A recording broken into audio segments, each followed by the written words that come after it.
పరలోకం అనేది ఒక ప్రదేశం.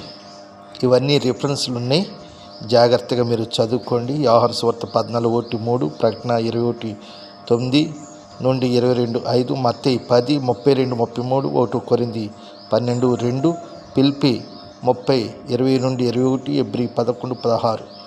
అది ఒక ప్రదేశము అని చెప్పేసి వ్రాయబడింది. ప్రదేశాన్ని గురించి ఒక ప్లేస్, ఒక ఉన్నతమైనటువంటి ప్లేస్.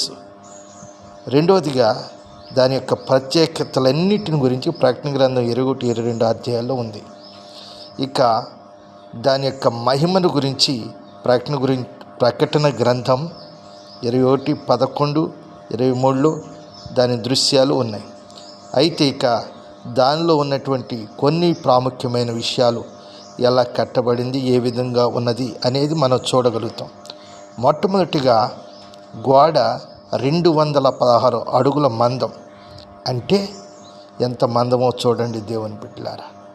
216 అడుగుల మందం, 1500 మైళ్ళు ఎత్తు, అంటే 70 లక్షల అడుగులు. 70 లక్షల అడుగులండి. తలుపులు అంటే గుమ్మములు 12 ఉన్నాయి. ఒక్కొక్కటి ఒక్కొక్క ముత్యముతో చేయబడింది. ఒక్కొక్క గుమ్మం దగ్గర ఒక్క దూత సెక్యూరిటీగా, కావలిగా ఉంటుంది.